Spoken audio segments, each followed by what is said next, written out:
Good morning, class 10th student बेटा. As usual today your chemistry period, but chemistry का हम लोग का सिलेबस कंप्लीट हो चुका है. चैप्टर नंबर 1 हम लोग कंप्लीट कर चुके हैं. इसीलिए अब हम आज जितने भी हमारे टर्न हैं वो बायो ही पढ़ेंगे, क्योंकि बायो का चैप्टर नंबर 1 कंप्लीट कराना है आपको. और मैंने आपसे कहा था कंप्लीट तो हो नहीं पाएगा, ट्रांसपोर्टेशन तक मैं आपको पेपर में दूंगा, एस्क्रीशन नहीं दूंगा आपको. तो मेरी कोशिश है कि ट्रांसपोर्टेशन तक कंप्लीट हो जाए.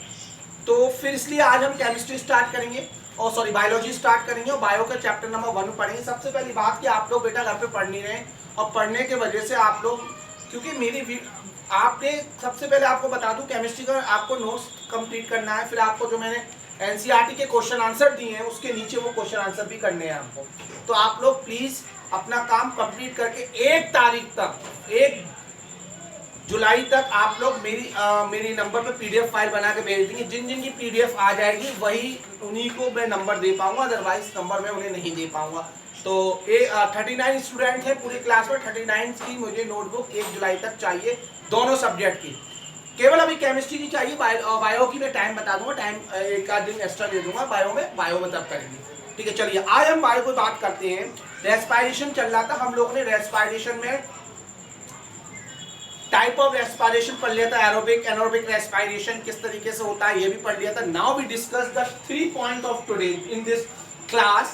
Number 1 stage of respiration, number 2 respiration in plants, और number 3 exchange of gases in animals.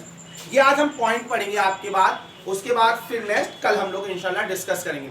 तो सबसे पहले आप लोग हेडिंग डालिए स्टेज ऑफ रेस्पायरेशन. हेडिंग डालिए स्टेज ऑफ रेस्पायरेशन. इसमें लिखिए सभी लोग, generally respiration contains of following. Generally respiration contains of following 2 basic stage. 2 basic stage होती हैं. Number 1 external respiration, number 1 external respiration and number 2 internal respiration. External respiration, close the door. External respiration, बेटा आपसे नहीं कहा था, door बाहर कहा था. External respiration. Number 2 internal respiration. तो सबसे पहले आप हेड डालो एक्सटर्नल रेस्पायरेशन क्या होता है. लो एक्सटर्नल रेस्पायरेशन में लिखिए this respiration occurs, this expiration occurs 2 main points. इनके अंदर 2 मेन पॉइंट होते हैं एक्सटर्नल में. नंबर 1 ब्रीथिंग, नंबर 1 ब्रीथिंग, और number 2 gaseous exchange. Number 2 gaseous exchange. लिखिए इसके अंदर ब्रीथिंग हैंड डालिए. ब्रीथिंग इसमें लिखिए it is a process of taking. Breathing आप पढ़ेंगे what is difference between breathing and respiration. It is a, अभी आप बाद में आएगा इसका वो मैकेनिज्म आएगा ब्रीथिंग का, तो बताऊंगा मैं आपको. It is a taking of, it is a process of taking. Taking मतलब इनहेलिंग. योगा करते हैं, सांस लेते हैं, inhaling. Taking, inhaling the gas and giving out. और गिविंग आउट को बैक में लिख दो exhaling. exhaling, exhaling, exhaling यानी सांस को बाहर निकालना. वेस्ट, वेस्ट और अनरिक्वायर्ड गैसेस, वेस्ट और unrequired gases. For example aerobic respiration. Aerobic में क्या करते हैं, O2 को लेते हैं, CO2 को निकाल देते हैं. For example aerobic respiration. Number 2 हैंड डालिए आप गैसियस एक्सचेंज.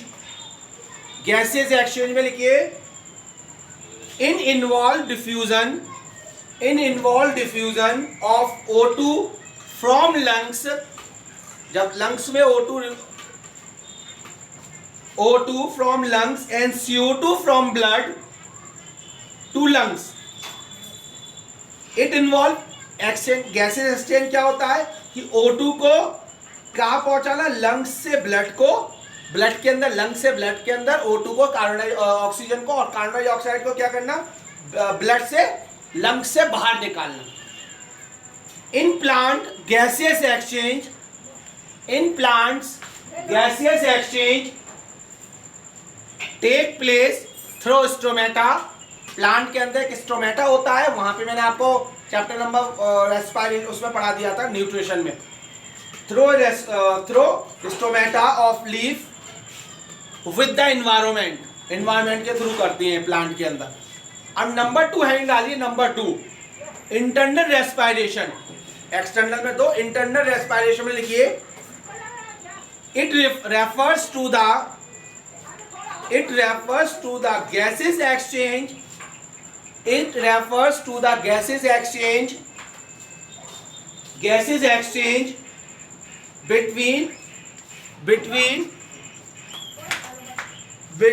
arterial blood, जो आर्टरीज होती है उनके अंदर से क्या होना, गैसेस का एक्सचेंज होना, arterial blood and the body cells, यानी ब्लड का अंदर ही अंदर, सॉरी गैस का अंदर वो होना, यानी एक्सचेंज होना, क्या कहलाया जाता है, इंटरनल रेस्पिरेशन। किसके अंदर, ब्लड से सेल के अंदर गैस का जाना।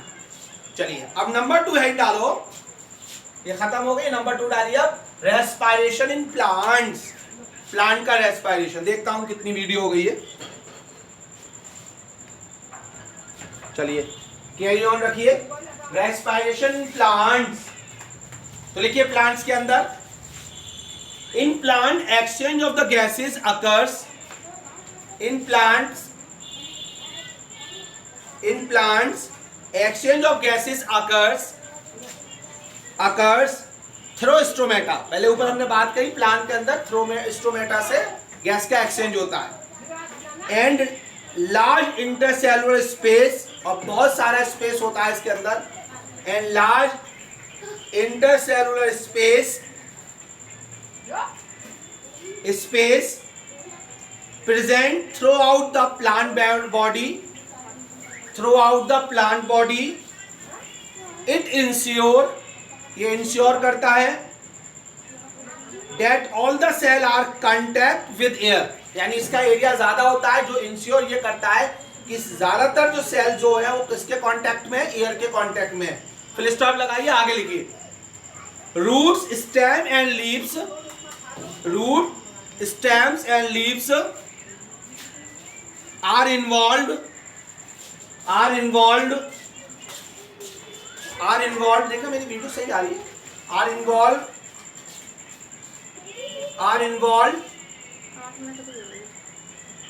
involved in gases exchange of the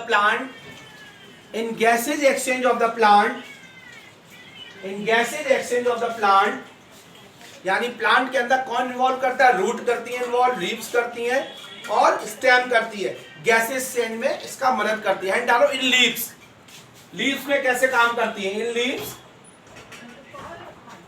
leaves में कैसे होता है work, in leaves gases exchange take place, in leaves gases exchange take place by diffusion, take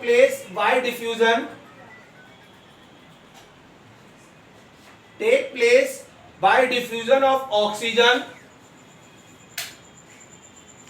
पहले बार चेक कर,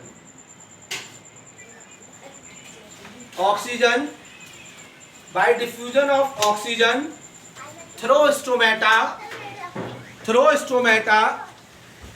into the cell of the leaf,